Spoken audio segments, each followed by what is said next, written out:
একজন গৃহিণীর সকালটা শুরুই হয় নিত্য প্রয়োজনীয় কাজ দিয়ে। সকাল থেকে রাত পর্যন্ত বিভিন্ন কাজ করার পরও কিন্তু অনেক কাজ বাকি রয়ে যায়। আসসালামু আলাইকুম, কেমন আছেন সবাই? লিজেন্ডারি লাইফ অফ নিপা ব্লগে আপনাদের সবাইকে স্বাগতম। ভেবেছিলাম সকালে পায়েস রান্না করব, সেজন্য চুলায় দুধ বসিয়ে দিয়েছি। দুধগুলো ভালোই ছিল, কিন্তু বলক ওঠার সাথে সাথে দুধ একদম ফেটে গেছে।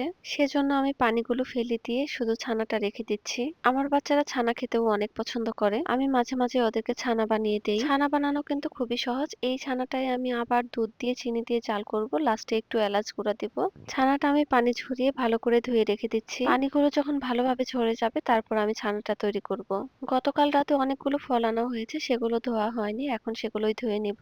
সকালবেলা বাচ্চাদেরকে স্কুলে পাঠিয়ে আমি মূলত এই টাইপের কাজগুলোই করে থাকি। আমি পানিতে কিছুটা লবণ এবং ভিনেগার দিয়েছি, আর এরপর ফলগুলো ভিজিয়ে রাখছি।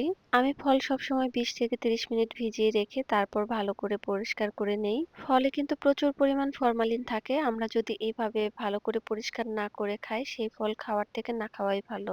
ফলগুলো ৩০ মিনিটের জন্য ভিজিয়ে রেখে আমি ফলের ঝুড়িটা সুন্দর করে পরিষ্কার করে নেব। কোনো কিছু ব্যবহার করার আগে সেটা সুন্দরভাবে পরিষ্কার করে নিলে সেই জিনিসটা অনেকদিন চকচকে থাকে। আমার বাসায় এমন অনেক জিনিস আছে যেগুলো অনেক বছরের পুরনো, কিন্তু এখনো নতুনের মতো আছে। একটু একটু করে ধুলো ময়লা জমতে জমতেই কিন্তু জিনিসটা নষ্ট হয়ে যায়, দেখতে সুন্দর লাগে না। আর সবসময় আমরা যদি সেই ধুলোবালিগুলো পরিষ্কার করে রাখি, তাহলে ধুলোগুলো ভালোভাবে জমতে পারে না, অনেকদিন নতুনের মতো থাকে।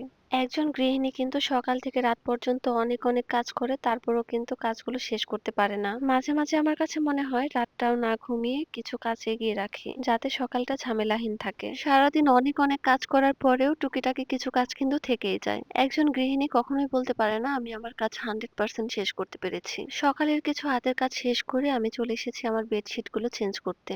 আগে প্রতিদিন ঘুমাতে যাবার আগে আমার বেডশিট চেঞ্জ করতাম, কিন্তু এখন সপ্তাহে ২ থেকে ৩ দিন করি। বাচ্চারা যেহেতু এখন বড় হয়ে গেছে, বেডরুমে তেমন একটা সময় কাটায় না। ওরা ড্রয়িং রুমটাই বেশি এলোমেলো করে, ওখানে বসে খাওয়া দাওয়া, খেলাধুলা, টিভি দেখা সবকিছু করে। সেজন্য আমার বেডরুম তেমন একটা ময়লা হয় না। চাদরটা কিছুদিন আগে নিয়েছি, আজকে প্রথম বিছালাম। আমি এবং আমার হাজবেন্ড দুজনেই সাদা রঙের চাদর খুব পছন্দ করি। ঘরে সাদা চাদর বেছানো থাকলে ঘরটা খুব শান্তি শান্তি লাগে। এরপর আমি বাচ্চাদের বিছানার চাদরটাও চেঞ্জ করে দিচ্ছি। বাচ্চাদের বিছানার চাদর আমি সবসময় একদিন পর পর চেঞ্জ করে দিই। আমি ঘরদোর গুছিয়ে পরিষ্কার করে তারপর রান্না করতে চলে এসেছি। দুপুরের জন্য আজকে রান্না করেছি আলু বেগুন দিয়ে ইলিশ মাছ। দুপুরের জন্য আজকে এই একটা আইটেমই রান্না করেছি, রাতে আবার অন্য কিছু করব। আমার বাচ্চারা রাতে তেমন একটা ভাত খেতে চায় না, ওদেরকে নুডলস, পাস্তা অথবা স্যুপ এই টাইপের খাবারগুলো করে দিতে হয়। দুপুরের খাওয়া দাওয়া কমপ্লিট করে নিয়েছি, আর দুপুরে খাওয়ার পর দেখি বিকেলে অনেক বৃষ্টি হচ্ছিল, সেজন্য আমি কিছু কাঁঠালের বিচি ভেজে নিচ্ছি। এই কাঁঠালের বিচিগুলো অনেক অনেক মিষ্টি, এর জন্য ভেজে খেতে ভালো লাগে। অনেকেই কাঁঠালের বিচি ভর্তা